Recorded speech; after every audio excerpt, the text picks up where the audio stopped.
when people see this, if you see this, are you going to click on it? No, you're gonna swipe away. AI tools like ChatGPT, Claude, and all that. Everybody can write. Welcome to Where Are My Customers? Brought to you by AeroChat and produced by Stridex. Okay, thank you, Walter, for coming on to our Where Are My Customers podcast. And so for the benefit of the audience who's going to listen in on this, can you do a quick introduction of yourself and what do you do? Hi, my name is Walter. I'm the founder of Cooler Insights. We are a boutique-size agency focused on content marketing, SEO, social media marketing. We also help our clients to build websites. We have a whole range of clients, I like to say from hospitals to hotels. We also did some work for e-commerce clients as well. And I'm also a trainer, so I do training in topics like social media marketing, content marketing, storytelling. And to date, I think we have close to 120 clients that we work with. I also help coming to about 7,000 trainees. So I've been in the market for quite a bit, maybe about 10 and a half years since I left corporate to start my own gig like this. Yeah.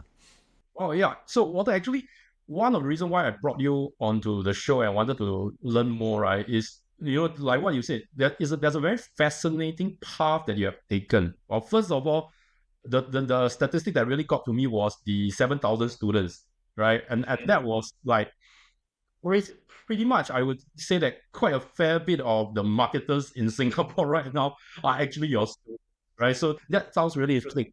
But so the thing that I'm really interested to find out more about, right, is you mentioned that you were previously from corporate and started this journey into entrepreneurship and becoming an agency owner about 10 plus years ago, right? So can you share a bit of, what prompted you to do that? And before that, what was that situation like in corporate and versus now as your, and what made you decided that you wanted to actually come into this space and your own boss? Yeah. Prior to that, I was working in the public sector as the director of corporate comms in various government agencies. So I was in the National Heritage Board, and then later on in IRAS, Inland Revenue Authority of Singapore. Yeah, but what happened in 2005 was I started blogging. So blogs were the first, you could say the first form of social media. Back then, we used terms like Web 2.0, social media was known as new media. Chat back then was MIRC, internet relay chat. Yeah. Oh, you're old enough to know this? ICQ. ICQ, yes. Actually, ICQ was where I got to cultivate my relationship with my wife today. Back then, past girlfriend. Wow. Yeah, ICQ into the night. Original online dating, The OG. Before Tinder and anything else. Right. So I was experimenting with blogging, and then when social media came on board, like Facebook, Instagram, LinkedIn, YouTube, Twitter, I created accounts in every one of them because I was pretty early back then. So I was able to build a following. Like back then, it was a very small community. We all knew each other. So I know Mr. Brown, then Mr. Miyagi. Okay. Xia Xue, kind of, not really, but I was able to grow a community then. And when I guess about 9 years later in 2014, I decided to leave my job because I guess I felt that I wasn't really growing working in public sector, and I wanted to also explore a little bit to see where this online social media thing could carry me. And that was the start of adventures where I did all kinds of things. So I did some adjunct lecturing at Polytechnic in Republic Poly. I also was a contract staff for various agencies, but that's where I learned things from them as well and experimented. So along the way, then I picked up some skills. I learned what to do, what not to do. Did some paid. So it started with everything organic. So it was organic social media, organic content. Back then, I didn't know anything about SEO. But as I learned about SEO or search engine optimization, I improved it. and that helped to bring in more and more leads lah. And so eventually I started my own agency, initially a sole proprietorship, but later on private limited, and then we could attract clients that way. Yeah. So, but it's interesting when you say that, when you were starting blogging and yeah, like, that's like the original social media, as you call it, right? So you were familiar with people like Mr. Brown, Mr. Miyagi, etc. and all this. So, but the interesting thing is, most of them, in fact, all of them, they will build a celebrity or personal brand around a persona. You didn't. You choose not to do that, and actually went into providing services, freelancing, servicing other businesses, eventually creating the agency that you have right now. What was that? What was that? What was that decision, or what makes you think that? Shy. Okay, other than that, I mean, I'm more of an No, I introvert. don't understand this type. So now you're and you're Yeah, getting a okay. following on TikTok, so I don't get the shy. You don't get a shy. I guess I didn't really see myself as a lifestyle influencer. I did get invited. It was quite fun, I attend these restaurant openings, hotels. Coca-Cola even flew me to the Shanghai World Expo, business class, everything. And I went to blog about it. But I think it came to a point where I realized that the lifestyle content creation space was very crowded, and being back then I was already like in my 40s and 50s. I realized it's a bit difficult for people of my vintage to compete against all the the 小弟弟小妹妹 out there, who could look a lot better than I. The other thing is also I love to read, to listen to podcasts, and to write about stuff that is happening in the business world, specifically in the topics of social media, in marketing psychology, which is still an area of interest for me, in content marketing, and then later on also in SEO lah. And that was where I saw that I could sort of carve out a niche for myself, a little bit different from let's say being a travel blogger or a food blogger, which wasn't quite my cup of tea. Yeah, so I eventually kind of like shifted more towards B2B content, and I found that could be helpful too in attracting clients to myself lah, or to my agency. Okay, so like then when you move into that space of providing your services and eventual agency, right? Well, of course, everybody starts somewhere, right? So when you first started, right, how do you go about, getting customers? How do you go about, bringing attention to you and your agency so that the people are willing to want to work with you? I think a lot of it is, like I said, it was all organic. Even till today, we don't really advertise or go out to get customers. I feel that because of the content that we produce on our website, that I share on social media, then it kind of resonates with a client, particularly on LinkedIn. I guess being a trainer also helps, because when you're a trainer and you share certain insights, certain tips and techniques, then when there are learners who may need a bit more extra help, they could approach you. So those are the ways in which they approach me. And of course, being such an avid content consumer, I would even say that I'm a information junkie, you could call that. So I consume a lot of content. So I read and I kind of find out what's happening a lot, and I try to reproduce what I learn, usually in the form of an article. Now I try to do videos, as you can see on TikTok. And by doing so, I could kind of build a following, and people, maybe they trust me, and they say, hey, maybe this guy knows a thing or two. And that's where then they approach me to assist them with the different parts of digital marketing. So you also mentioned about, some of the students that helps, which is a nice segue to the next thing I actually wanted to learn about. And of course, as we kind of got to know each other because of Equinet, right? Thanks to Dylan. Equinet I got a taste of the whole coaching or trainer experience. But I'm very fascinated by the fact that you have been doing it for more than 10 years, right? And you have accumulated again a mountain of students. Yeah. But going back to where it first started, right? Did you almost immediately started into this training, or you were running your agency for a few years before you embark on this trainer journey? And also, what was that? What were some of those considerations that sort of made you decided that you enjoy it? Because, like for example, for myself, again, we are both agency owners, so it's always taking off time off our business, right? And but in my case, when Dylan approached me to do the thing, I was kind of in a state where my agency operations are more or less automated. I don't really spend that much time there already, which gives me the opportunity to actually, go and try something new. Yeah. Going back to your situation when you were, back 10 years ago, what was that situation like for you? Maybe you can just share with us from that.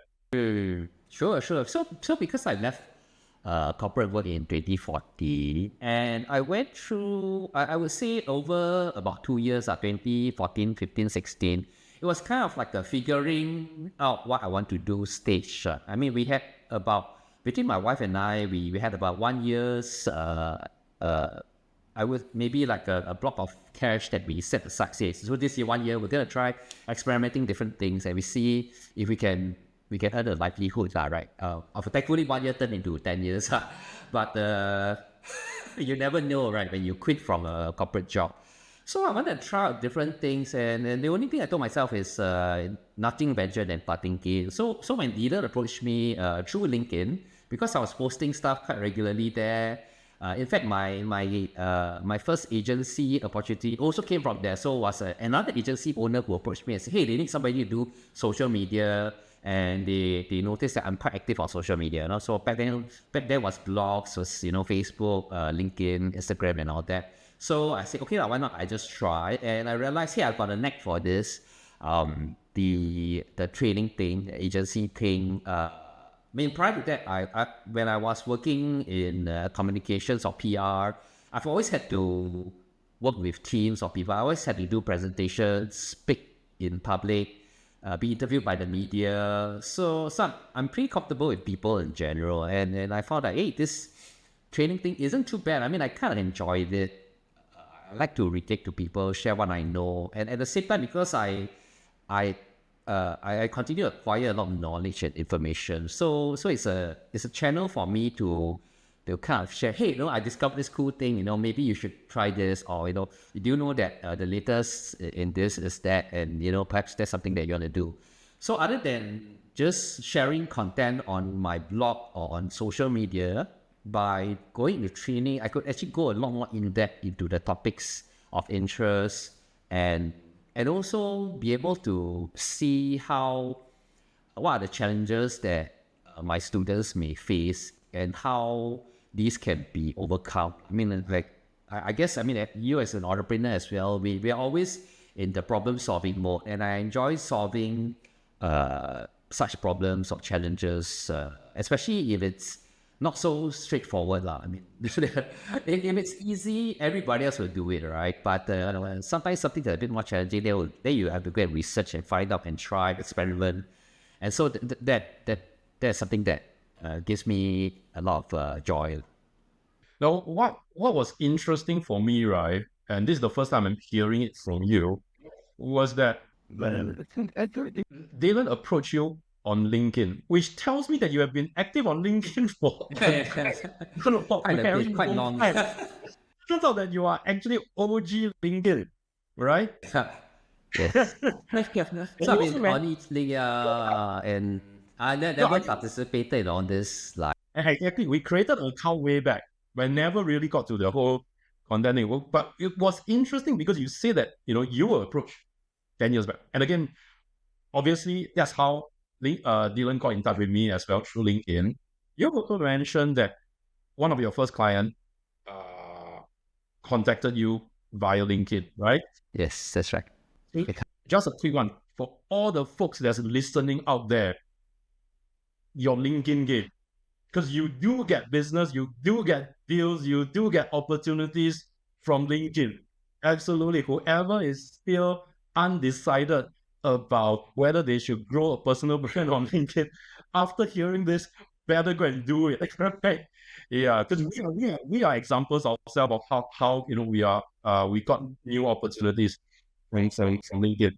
So Yes. that's very interesting. And but was there like sort of a transition in mindset or certain mentality that you have overcome when because when as an agency service provider, we're just providing service. A lot of times we don't really need to be very precise on the knowledge transfer, right? If you get what I mean. So how, was there like a challenge for you to, okay, now I need to document this in a clearer manner. I need to be able to, you know, translate what I do to someone so that they can also eventually do it. How do you face that challenge, and how do you transit that? Yeah. I think the the challenge was how to guide the learners. So as a trainer, you have to guide them step by step what to do, step 1, step 2, step 3. And for me, I was inspired by a few influencers, or rather thought leaders, what they call it, key opinion leaders, is it KOLs? Yeah. So in my space, in social media, I don't know if you heard of Mari Smith. So she is like the queen of Facebook. I noticed that one thing that she does is she does these screenshots of the different tools, and then she has this like arrow pointing, okay, here, point here, point there, and then a bit like the science biology diagram, like, you point here, there.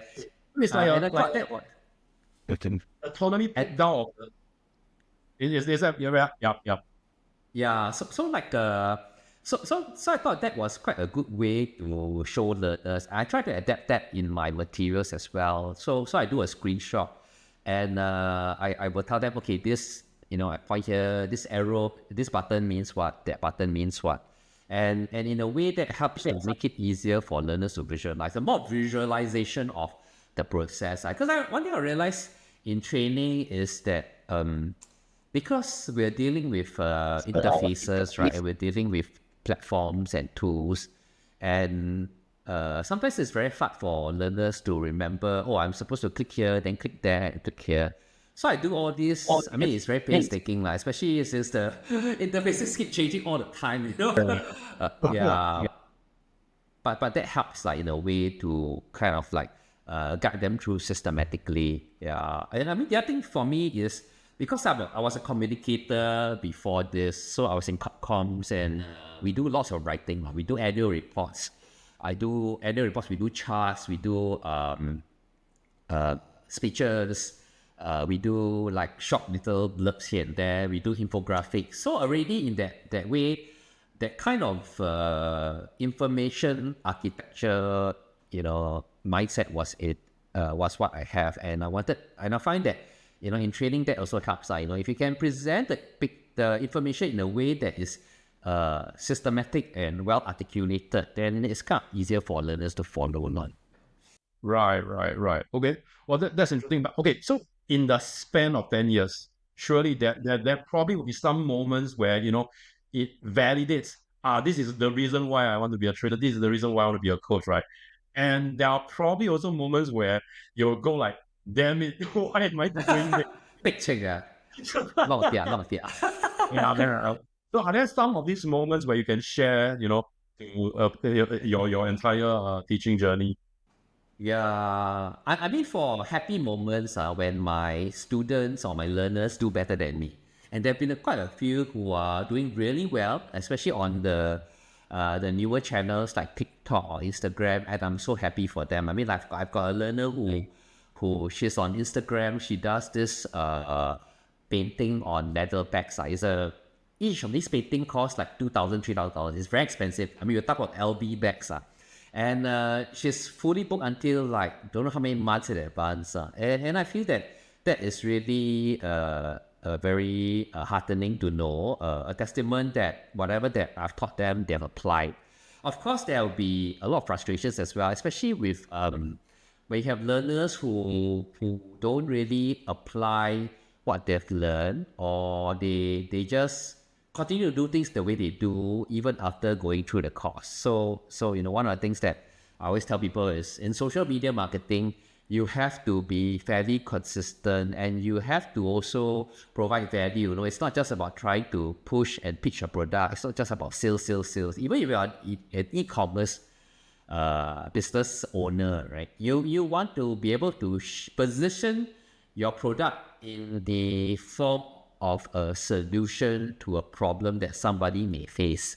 And sometimes you may also just share knowledge or information freely without asking for something in return. And so I find that sometimes it's a bit difficult, especially for small business owners.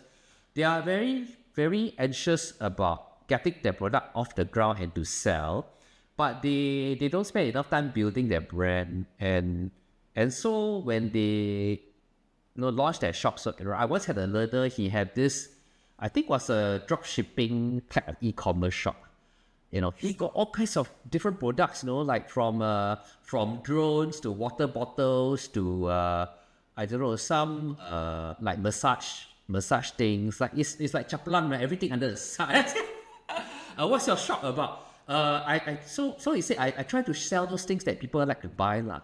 Then I go to the website. There's no about us. There's no like frequently asked questions. We talk about the delivery dates, the shipping information. And when you look at the photos on the e-commerce shop, they only have one photo. You can't see like different sides of it. You don't have things like the sizes, the dimensions, the weights, and all that. So I told him that maybe instead of trying to sell so many different things, why don't you just focus on a specific niche? And the other thing is that in this day and age, if you want to use social media to sell a product, you really have to record a video. Just one static thing, not enough. You must record a video, show how the product is being used. You got to wayang a bit, because that seems to be the way it's going. Yeah. So that was one of those frustrating moments that I faced. When you talk about video, right? And obviously, like what you mentioned, if it's B2C, if it's consumer, I agree. You can't run away from video.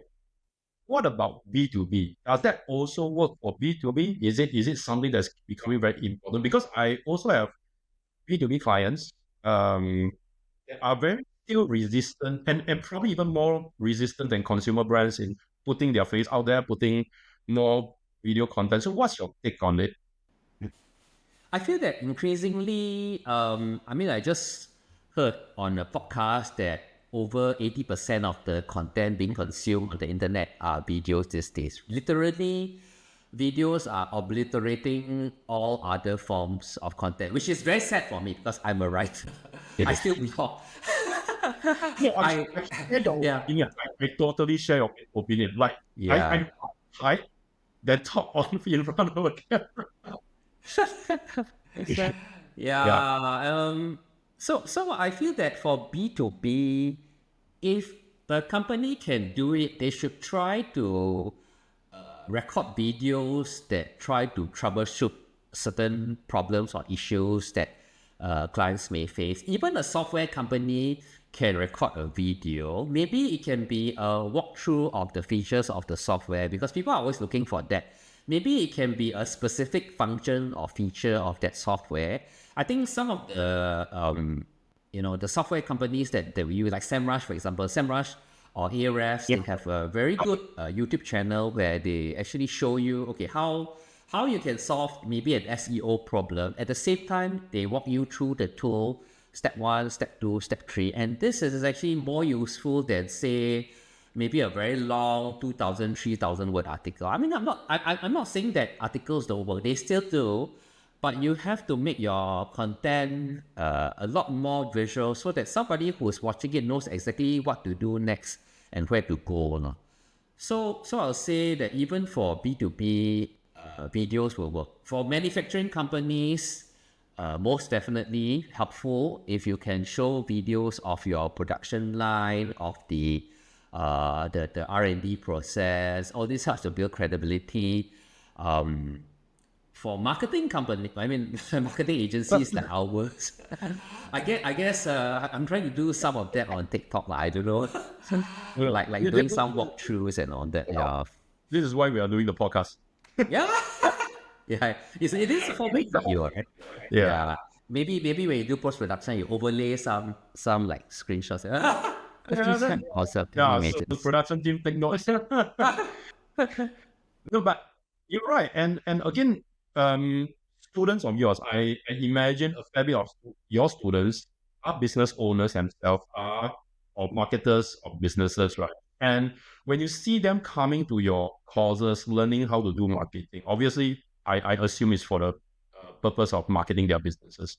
But based on your experience, when you see such students, and also your clients when they come to you, typically what are some most common mistakes you see businesses make when they try to connect with their target audience? I feel the visual part is usually lacking. So when it comes to writing, especially now with AI tools like ChatGPT, Claude, and all that, everybody can write, But the visual part, they may just take some materials from HQ or brochure, right? And they just reproduce the brochure online into an image. So you have all this like small words, text. Then you have a QR code on the image on the on social media, on their website. But I was telling people, your QR code, how are they going to scan it? They look at a mobile phone, how are you going to scan the QR code? And they have also, the way it's designed, it really looks like an ad straight away. So I always tell both my learners as well as my clients, when people see this, if you see this, are you going to click on it? No, you're gonna swipe away because it doesn't look like it's going to be useful or interesting. They're just trying to sell you a product. And so that's one of the most common issues that I see. They're too focused on selling, on trying to push something, and they're using the traditional marketing brochure or newspaper advertisement and just plug it into the online world, which doesn't quite work that way. Yeah, so that's one of the issues. I think the other thing is also patience, right?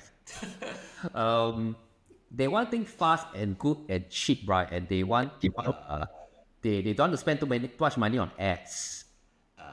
So sometimes they hire one person, then the poor guy or girl have to like bao ka liao, manage the whole spectrum from SEO to social media to content marketing to digital. We have quite a few of these learners. They come to Internet Academy, right? Then they go to all the different. Then after they do so much work to do, my boss is crazy. Then I say, you must ask your boss come for a course, then your boss will know, right? what is needed. Yeah, so unrealistic expectation. They want to scream and save. But the frustrating thing is these people will still spend money, $20,000, $30,000, go and do a radio ad. They say, you do the radio ad for what? I mean, nothing against radio, but that money will just like go, boom, and then the drivers listen to radio and then it's gone already, right? So I think there's a need to kind of like shift their mindset sometimes. Even if the learners are willing, maybe they may face challenges with their bosses that they may not want to invest in that amount.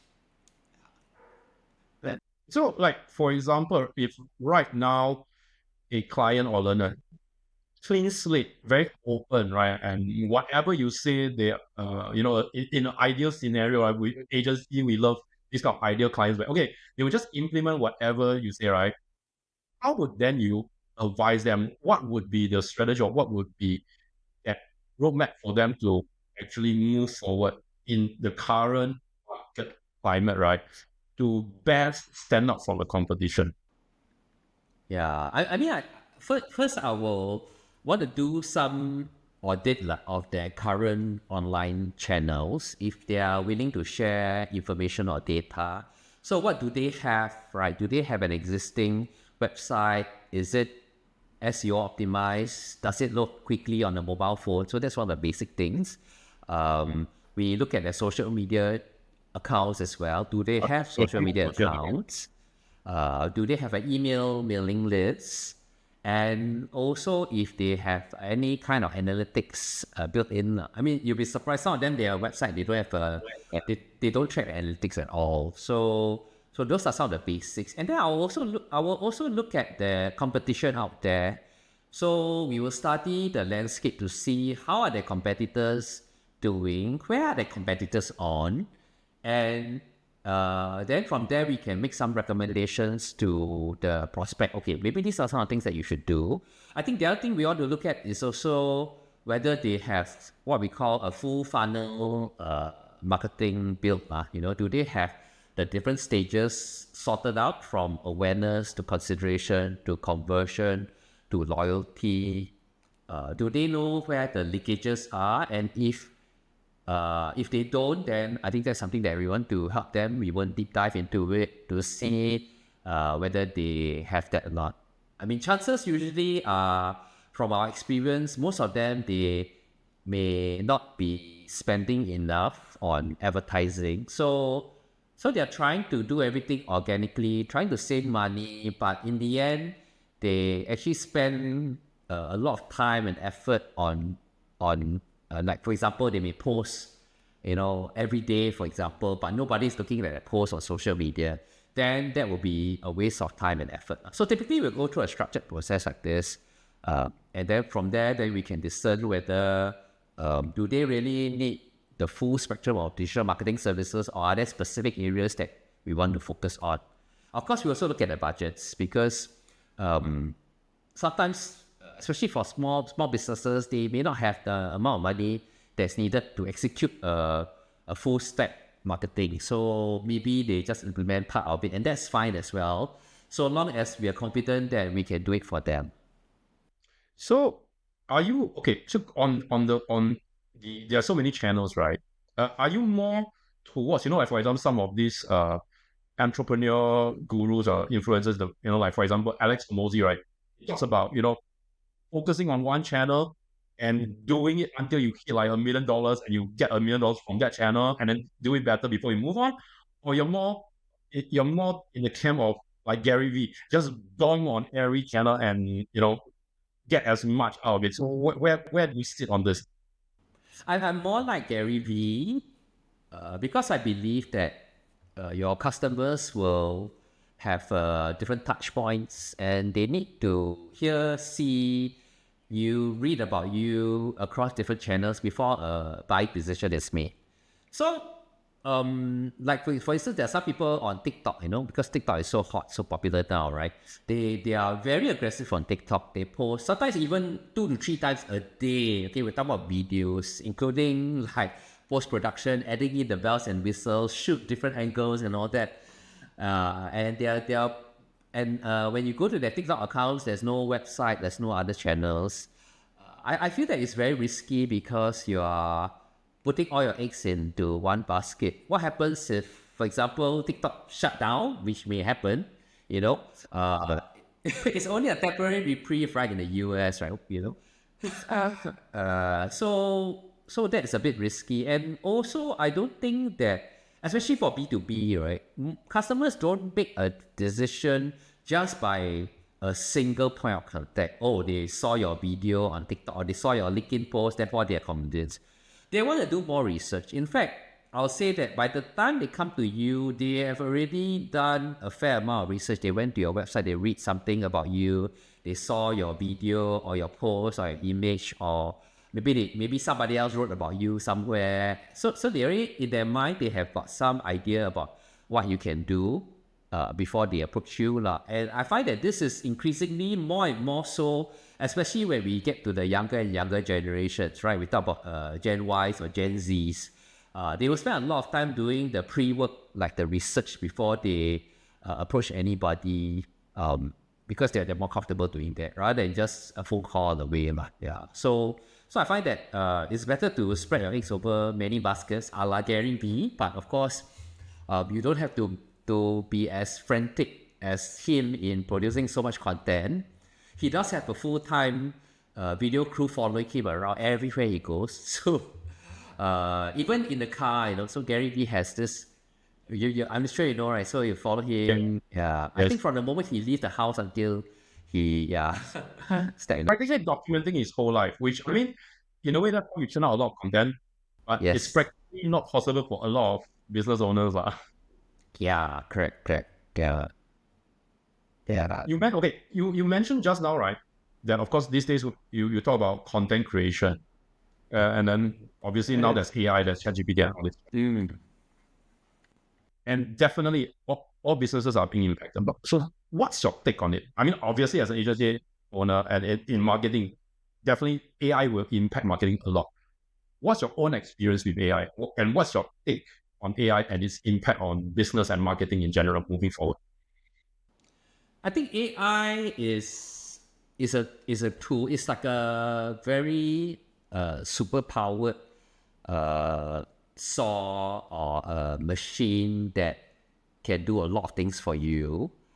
But ultimately, the marketers still have to have the knowledge, the experience, and the insight to be able to provide good inputs to the AI so that you get something more useful in the end.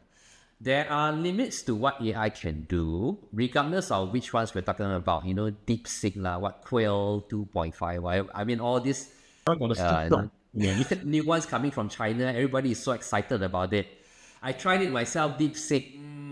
Okay, I'm not really very impressed with it, to be honest. The hype is more than the reality. I feel that these are really helpful as tools to guide you.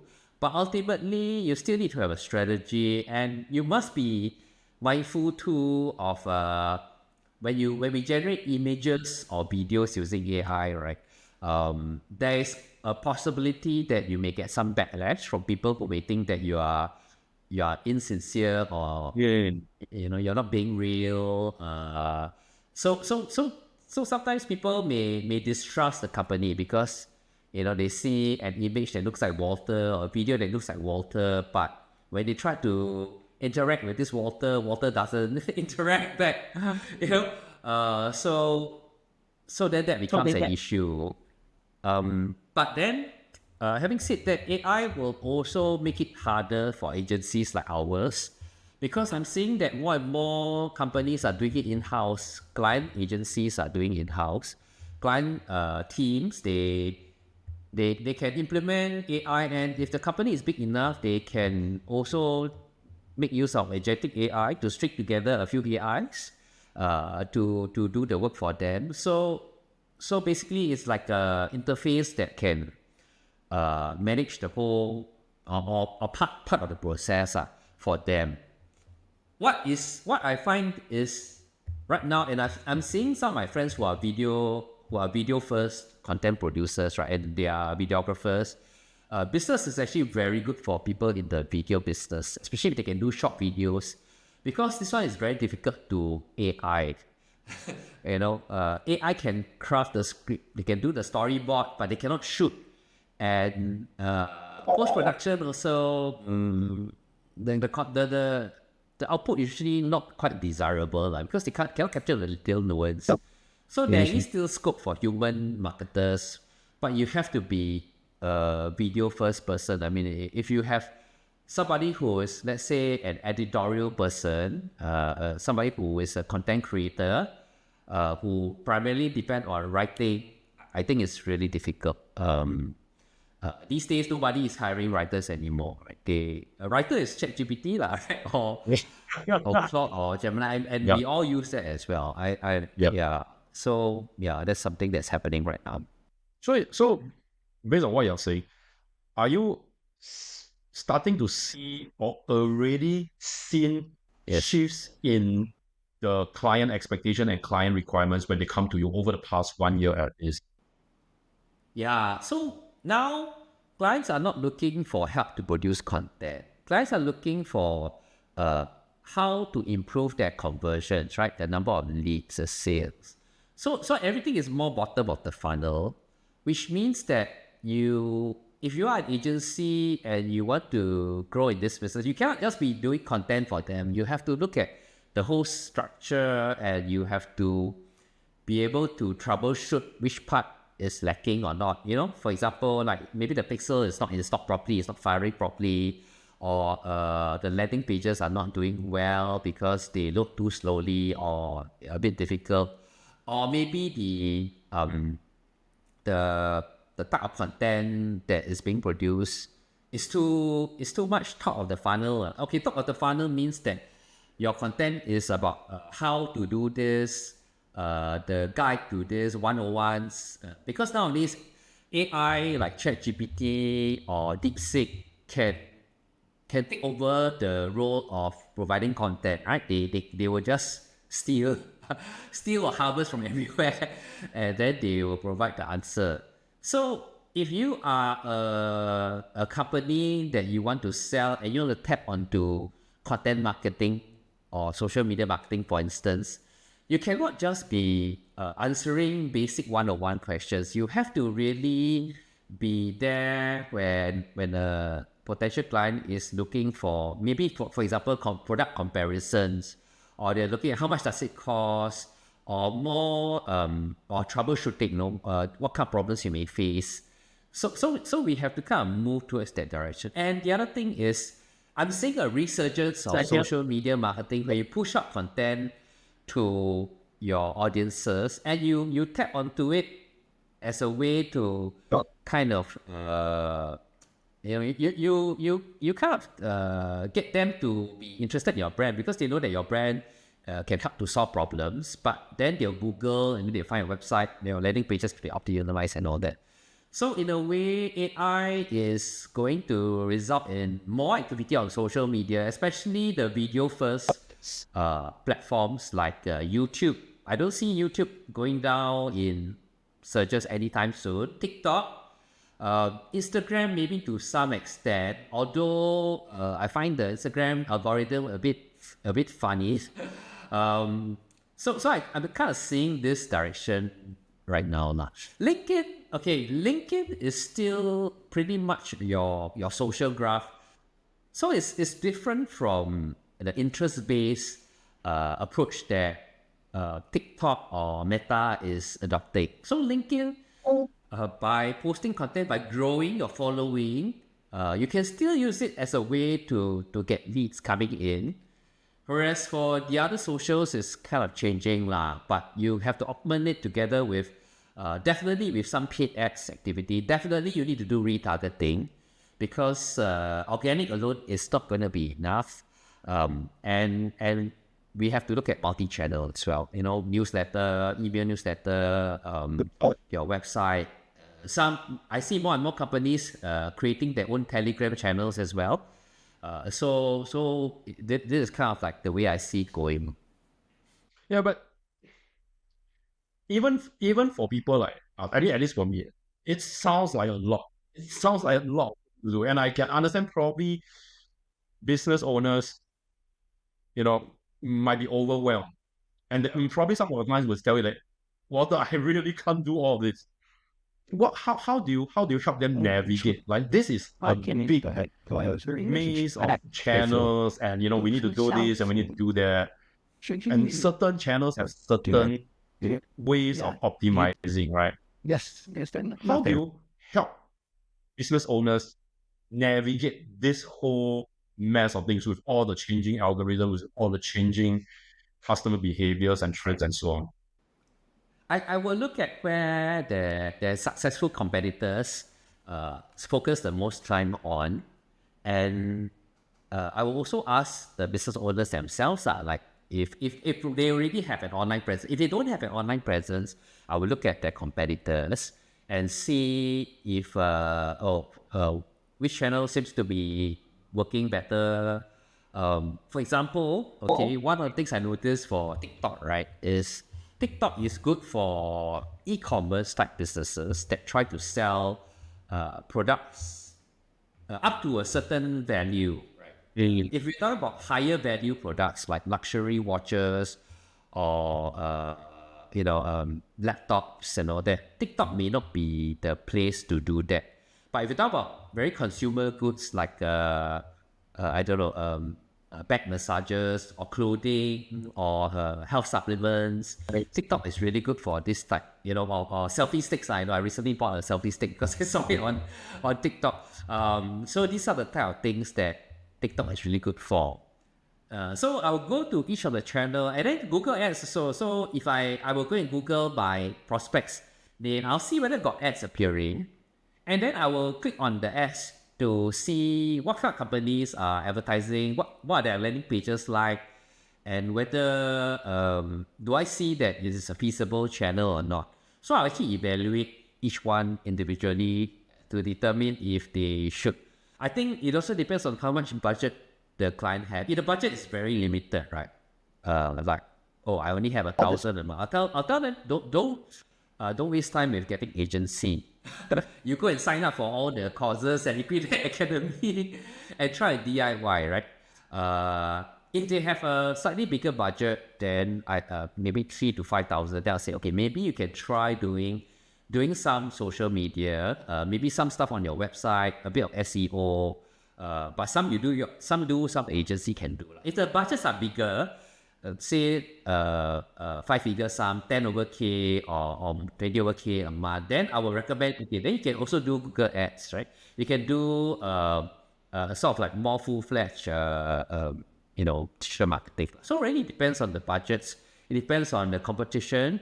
It depends on also where the customers are, the frame of mind of the customers. Would they be in the right frame of mind to purchase your products and services? LinkedIn, as we all know, is kind of like the B2B place, but you cannot just depend on LinkedIn alone, right? So you also need to have a website. Maybe you will need to look at some SEO optimization, especially if you're B2B, because these are the key things that usually happens. Yeah. So if you're saying like for business owners, right? If their marketing budget, and again, I think the challenge with these days with the intense competition in the economy, Yes. a lot of businesses are having a lot of cost, and they we always say, right, in bad times the easiest budget to cut is the marketing budget. So what you're saying is, and correct me if I'm wrong, if their budget is in the low thousands, your advice is probably save the money, don't engage agency, probably try and do yourself in terms of organic portions first, right? Hire a video savvy young staff. Okay, that makes sense. Yeah, yeah. So do all the video recording, okay, cool. Yeah. And just now you mentioned about TikTok is very useful for consumer products below a certain price point. That goes, right. Have you seen cases where TikTok works for B2B services? I'm an agency lah. So like so one of my daughters and my friend, she posted on TikTok about her agency, and her agency does TikTok videos for clients. So as well as Instagram lah. So because they are video first, that has helped her get a lot of customers. At one time, she was getting like a few leads a day, on TikTok. Wow. But of course, the challenge with TikTok is a lot of low ballers. A lot of clients got no money, and so that is the thing lah. Because they are like startups, or they want to like do their own, but they don't spend too much. But video is not that cheap. So I think the other type of B2B business that could do well on, say, video first, like TikTok. I mean, especially if it's more related to Gen Z, the younger generation, I think perhaps some training type of businesses could be useful.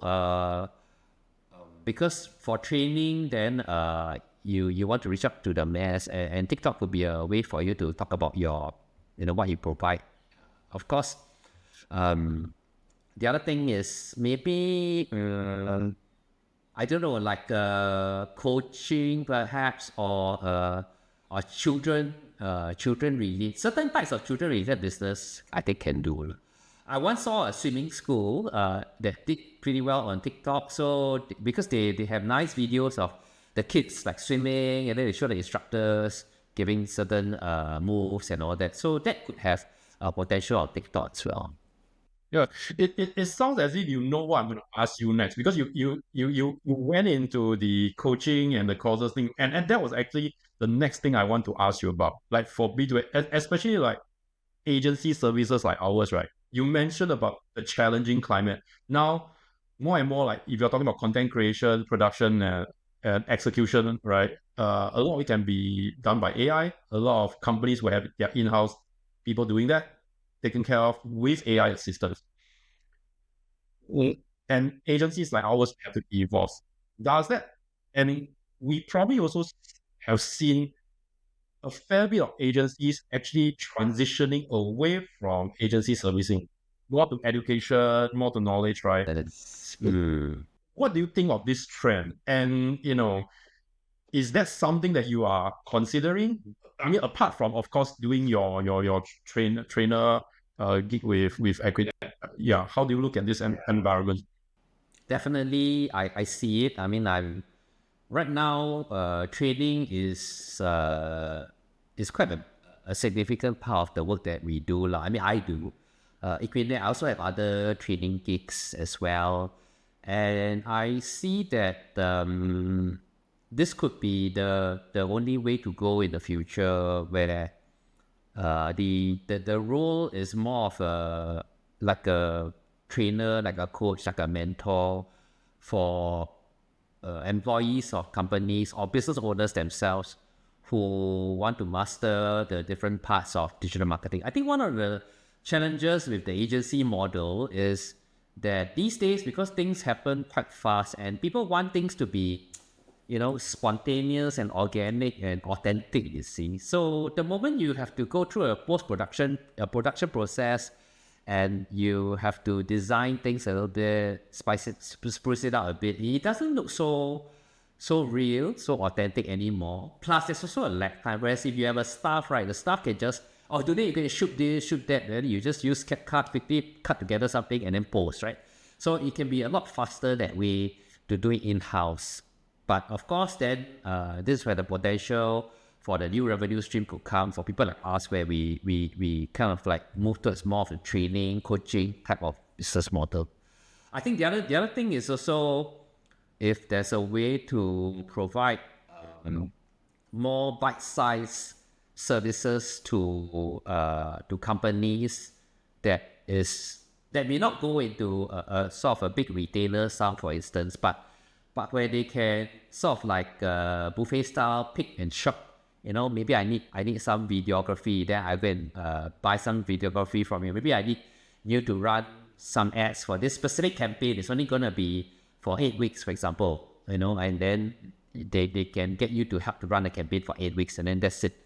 So I see nowadays that this seems to be the trend. I mean, there's still some big contracts going out there, but usually these are more for if the agency is big enough and they can swallow everything, then they may want to go for this. But usually those are more for like government or like big companies. Most of the small companies don't really hire a full-fledged integrated agency to handle everything. That's what I see lah. Yeah. But you also just now mentioned about this idea of, if let's say you have in-house, like for example, doing the filming and a quick cut on CapCut and things like that, right? So you have that push of more content out the door. But for lack of a better way to describe it, it's lesser in production value, right? Which, if we go back to where you were talking about earlier on, about some of the challenges and some of the weaknesses that businesses have whenever they embark on marketing, is the lack of quality creatives, quality assets, brand assets, right? Right. I think my question is, then how do you reconcile this? On one hand, I'm sure you'll agree that these days the audience are more concerned with authenticity and the value of the content itself. But there is also a threshold where your content cannot, drop so low in terms of creativity, quality, and level, right? So how do you reconcile these two seemingly opposing ideas? Yeah. So I think that some basics is needed in terms of equipping or training, but at the same time, is how it can be carried on. I mean, I'm thinking of a new model where it's like a retainer coaching kind of a model where perhaps people like us could help in-house teams. It's a bit like a fractional agency or fractional marketer. One of my friends, she coined this term, a fractional marketer. So you spend some time working with the in-house team, and you actually teach them or guide them. Okay, when you shoot, you must like this, and then you do editing. How do you edit? And then when we look at the website, so I think this could be the model going ahead, where it's more of getting paying enough for their expertise, but not necessarily outsourcing the whole function to you. So it's, because they need somebody with some experience, with knowledge, and with hopefully wisdom. That's where they could hire people on that basis. Yeah. It's interesting you talk about fractional, and I've heard Time-based hiring. And no, you know what? To be perfectly honest, I've heard of the term fractional CMO, fractional marketing since middle of last year. I have no idea what it means. Like, do you have a clear-cut definition for all of us? Because I do hear some of our friends talking about, they are doing fractional marketing, they are a fractional marketing agency, and it got me scratching, like, what's the difference between a fractional marketing agency and a marketing agency? And there are some of our friends who are doing fractional CMO, which I for one maybe are old school. I can't tell the difference. I can't explain the difference between a full marketer and a fractional one. Do you have a definition of your own that can help us clearly tell this? Yeah. So a fractional executive or manager or CMO, right, would be one where you are not hired full time. So you're a bit like part time lah.